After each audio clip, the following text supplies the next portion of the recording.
Very good at it. అంటే ఇప్పుడు మీరు ఆన్లైన్లో కోర్స్ ఇస్తానంటున్నారు, మరి ఆన్లైన్ కోర్స్లో మీరు ఎగ్జామ్స్ కండక్ట్ చేయడం కానీ అందులో అన్నీ ఉంటాయండి. టెస్ట్ పోర్టల్స్ ఉంటుంది, ఓకే సబ్జెక్ట్ వైజ్ టెస్ట్ ఉంటుంది, లర్న్ చేసిన తర్వాత టెస్ట్ రాసుకోవాలి. ఇంకా డౌట్ సెషన్స్ కూడా ఉంటాయి. ఎవ్రీ వీక్ నేను డౌట్ సెషన్స్ తీసుకుంటాను అక్కడ.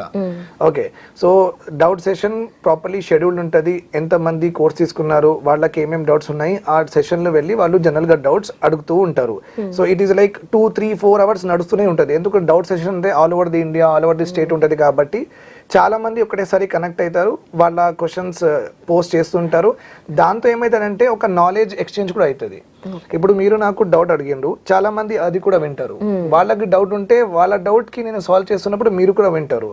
So it's like A revision కూడా అయిపోతుంది అందరికి, అండ్ ఒకే ప్లాట్ఫామ్ లో ఒకే టైంలో అందరికి ఇన్ఫర్మేషన్ డిస్బర్స్మెంట్ కూడా అయిపోతుంది. ఈ సివిల్స్లో మనకి ఆన్సర్ రాయడం అనేది టెస్ట్ సిరీస్ అనేది చాలా ఇంపార్టెంట్ అంట కదా. చాలా ఇంపార్టెంట్. సో దీనికోసం మీరు స్పెషల్గా ట్రిక్స్ కానీ టిప్స్ కానీ మీ స్టూడెంట్స్కి ఇవ్వడం జరుగుతుంటుందా? సో బేసికలీ ఇప్పుడు ప్రిలిమ్స్ అంటే ఏంటండి, ఒక 100 క్వశ్చన్స్ ఉంటాయి, 200 మార్క్స్ ఉంటుంది. 200 మార్క్స్లో మీకు రావాల్సింది అంటే ఒక 75 వచ్చేస్తే మీరు క్రాక్ చేసేస్తారు prelims. Okay, only bubbling the మనకు అంటే MCQs the only it's all about 200 marks, that to you have to get only 75 అంతే. యూపీఎస్సీలో మెయిన్ 1700 మార్క్స్ అండి. అంటే ఆన్సర్ రైటింగ్ కి 1700 మార్క్స్ ఉన్న తర్వాత it cannot be a very casual stage కాదు, చాలా ఇంపార్టెంట్ స్టేజ్. 1700 మార్క్స్, ఇంకా ఆ మెయిన్స్ తర్వాతనే మీరు ఇంటర్వ్యూకి వెళ్ళొచ్చు. So without mains you cannot go. And mains లో ఏముంది, మొత్తం రాయడమే ఉంది. So when you are not good at writing you cannot crack the UPSC mains. And mains లో ఆన్సర్ రైటింగ్ లో ఇంపార్టెంట్ ట్రిక్ అంటే ఎక్కువ మార్క్స్ రాయాలంటే కొన్ని కాంపొనెంట్స్ ఉంటాయి. Whenever we write any mains answer నో, ఈ కాంపొనెంట్స్ మీరు మంచిగా చూసుకోండి. ఓకే, ఫస్ట్ కాంపొనెంట్ ఏముంటాడంటే ఆ ఆన్సర్లో మీకు రీప్రజెంటేషన్, అంటే ఒక ఇంట్రొడక్షన్ ఉండాలి, బాడీ ఉండాలి, కంక్లూజన్ ఉండాలి. ఇది ఒక కాంపొనెంట్. సెకండ్ కాంపొనెంట్ అంటే వాళ్ళు అడిగిన క్వశ్చన్ కి మనం ఆన్సర్ రాయాలి, వేరే తిప్పి రాయొద్దు. ఎందుకంటే టైం మేనేజ్మెంట్, స్పేస్ మేనేజ్మెంట్ ఇవన్నీ ఉంటాయి కాబట్టి మనం వేరే అన్ని డిస్కస్ చేసి మళ్ళీ యాక్చువల్ గా ఏం రాయాలి అది మర్చిపోతాం.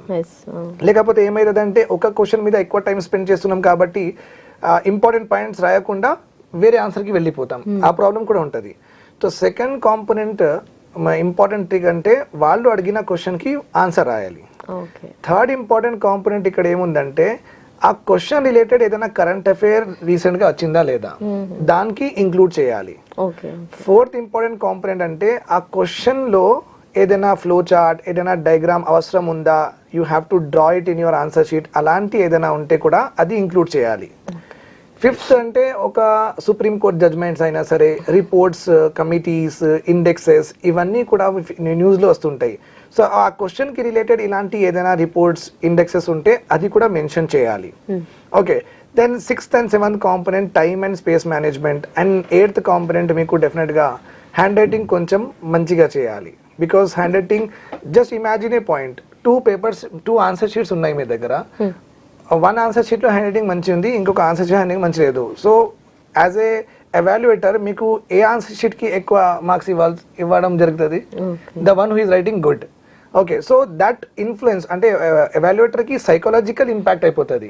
Okay, I cannot 2 answers are there, this is good handwriting, this is bad handwriting.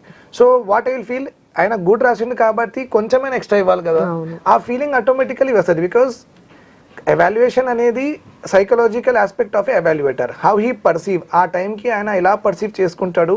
So that is మొమెంటరస్ అనమాట. So answer writing is very very important. And మా ఇన్స్టిట్యూట్లో ఆన్సర్ రైటింగ్ సపరేట్ కోర్సెస్ నడుస్తాయి. Every సబ్జెక్ట్లో ఒక 50 to 100 model question and answers వాళ్ళకి ఇస్తాం మేము. Then వాళ్ళు అది బైహార్ట్ చేస్తారు, మళ్ళీ రాస్తారు, మళ్ళీ బైహార్ట్ చేస్తారు, మళ్ళీ రాస్తారు. రాసిన తర్వాత నేను ఎవాల్యుయేట్ చేస్తా. సో ఈ కాంపోనెంట్స్ అన్ని ఇంక్లూడెడ్ తర్వాత ఒక సర్ప్రైజ్ క్వశ్చన్స్ కూడా ఇస్తాం. సో దట్ అలాంటి సర్ప్రైజ్ క్వశ్చన్ ఆటోమేటిక్గా వస్తే వాళ్ళు ఎలా క్రోనాలజీస్ ఆర్గనైజ్ ఎలా చేస్తున్నారు, that is also we do. Okay sir, మరి ఇంత ఇన్ఫర్మేషన్ తెలుసుకుని